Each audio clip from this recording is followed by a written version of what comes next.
இப்போது புதிய அறிமுகம் ஆச்சி ஹோட்டல் சாம்பார் 50 கிராம் ரூபாய் 20 மட்டுமே.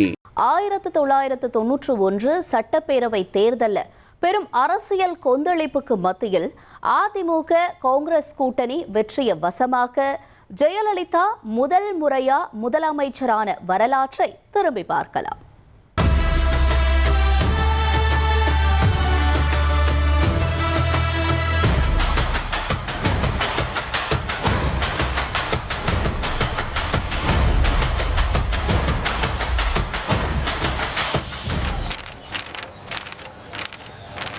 ஆயிரத்து 1991 தமிழ்நாடு 2 ஆண்டுல மீண்டும் சட்டப்பேரவை தேர்தலை சந்திச்சது.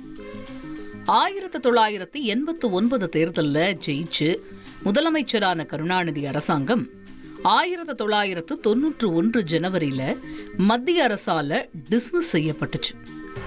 தமிழ்நாட்டில் விடுதலை புலிகள் செயல்பாட்டை கட்டுப்படுத்த தவறியதாக அப்போது பிரதமராக இருந்த சந்திரசேகர் கருணாநிதி அரசாங்கத்தை கலைச்சார்.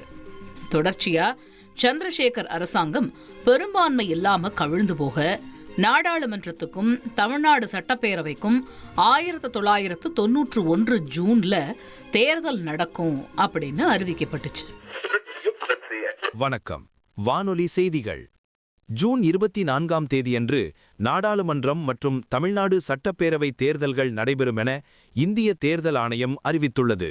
தேர்தலில் கருணாநிதி, மார்க்சிஸ்ட் கம்யூனிஸ்ட் கட்சி, ஜனதாதளம், இந்திய கம்யூனிஸ்ட் கட்சி, டி ராஜேந்தரோட தாயக மறுமலர்ச்சி கழகம், திருநாவுக்கரசரோட அண்ணா புரட்சி தலைவர் தமிழக முன்னேற்ற கழகம் என வலுவான கூட்டணியை அமைச்சார். மறுபுறம் எம்ஜிஆர் மனைவி ஜானகி அரசியலை விட்டு விலக ஜெயலலிதா தலைமையில் அதிமுக ஒன்றாக இருந்துச்சு. அதிமுக காங்கிரஸோட கூட்டணி அமைச்சது. அதுவரையில வன்னியர்களுக்கு தனி இடஒதுக்கீடு கோரி மிகப்பெரிய போராட்டங்களை நடத்தி வந்த ராமதாஸ் பாட்டாளி மக்கள் கட்சியை தொடங்கி தேர்தலை சந்திச்சார். தமிழகத்துல தேர்தல் பிரச்சாரம் தீவிரமாக இருந்துச்சு.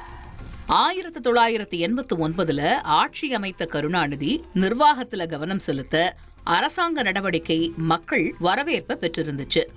ஆனாலும் அவரது அரசாங்கம் கலைக்கப்பட்டது. இது மக்கள் மத்தியில அனுதாபத்தை ஏற்படுத்தி இருந்துச்சு. தனது ஆட்சியில் கொண்டு வரப்பட்ட திட்டங்கள், சாதனைகளை பட்டியலிட்ட கருணாநிதி அநியாயமாக தனது அரசாங்கம் டிஸ்மிஸ் செய்யப்பட்டதாக பிரச்சாரம் செஞ்சாரு. மறுபுறம் கள்ளச்சாராயத்தை ஒழிக்க திமுக அரசாங்கம் கொண்டு வந்த மலிவு விலை பாக்கெட் சாராயம் பிரச்சனையை கையில எடுத்த ஜெயலலிதா தமிழ்நாட்டில் தீவிரவாத செயல்பாடுகள் அதிகரிச்சிட்டதா பிரச்சாரம் செஞ்சாங்க.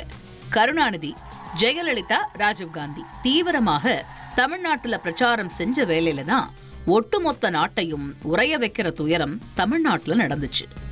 மே 21 இரவு போரூர், பூந்தமல்லியில பிரச்சாரம் செஞ்சுட்டு ராஜீவ்காந்தி ஸ்ரீபெரும்புதூர் பிரச்சாரத்திற்கு போனாரு. இரவு 10:20 மணியளவுல ராஜீவ்காந்தி மனித வெடிகுண்டு தாக்குதல்ல உயிரிழந்தாரு. இந்த சம்பவம் நாடு முழுவதும் அதிர்வலையை ஏற்படுத்துச்சு. தற்கொலை வெடிகுண்டு தாக்குதல்ல ராஜீவ்காந்தி படுகொலை அதிமுக காங்கிரஸ் கூட்டணிக்கு அனுதாப அலையா மாறுச்சு. அதுவரையில தேர்தல் களத்துல இருந்த கருணாநிதி அரசு கலைக்கப்பட்ட அனுதாப அலைய ராஜீவ்காந்தி படுகொலையால ஏற்பட்ட அனுதாப அலை அடிச்சிட்டு போயிருச்சு. திமுக கூட்டணி கட்சிகள் வாக்கு சேகரிக்க கூட போக முடியாத அளவுக்கு நிலைமை மாற நிச்சயம் தேர்தல் முடிவு திமுகவை நிலைகுலைய செய்யும்னு கணிக்கப்பட்டுச்சு. வேட்பாளர் இறப்பால் எழும்பூர், முசிறி தொகுதிகள் தவிர்த்து 232 தொகுதிகள்ல தேர்தல் நடந்துச்சு. நினைச்சதுபடியே அதிமுக காங்கிரஸ் கூட்டணி அமோக வெற்றியை வசமாக்குச்சு. அதிமுக காங்கிரஸ் கூட்டணி 224 இடங்கள்ல அமோக வெற்றியை பெற்றிருந்துச்சு.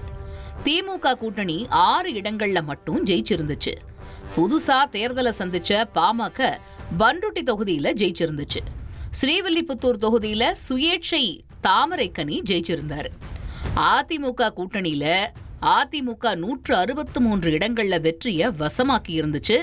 காங்கிரஸ் 61 இடங்கள்ல ஜெயிச்சிருந்துச்சு. திமுக கூட்டணியில திமுக ஒரே ஒரு இடத்துல ஜெயிச்சிருந்துச்சு. துறைமுகம் தொகுதியில கருணாநிதி மட்டும் ஜெயிச்சிருந்தாரு. திருநாவுக்கரசர் அணி 2 இடங்கள்ல ஜெயிச்சிருந்துச்சு. ஜனதாதளம், மார்க்சிஸ்ட் கம்யூனிஸ்ட், இந்திய கம்யூனிஸ்ட் தலா ஒரு தொகுதியில ஜெயிச்சிருந்துச்சு. ராஜீவ்காந்தி படுகொலை அனுதாபாலை அப்படியே திமுகவை நிலைகுலைய செஞ்சிருச்சு. அதிமுக காங்கிரஸ் கூட்டணிக்கு மகத்தான வெற்றி கிடைச்சதை தொடர்ந்து 1991 ஜூன் 24 தமிழகத்தோட முதலமைச்சரா முதல் முறையா பதவியேற்றாங்க ஜெயலலிதா. காங்கேயம், பர்கூர் என 2 தொகுதியில ஜெயிச்ச ஜெயலலிதா காங்கேயம் தொகுதியை விட்டுட்டு பர்கூர் எம்எல்ஏவா தொடர்ந்தாரு.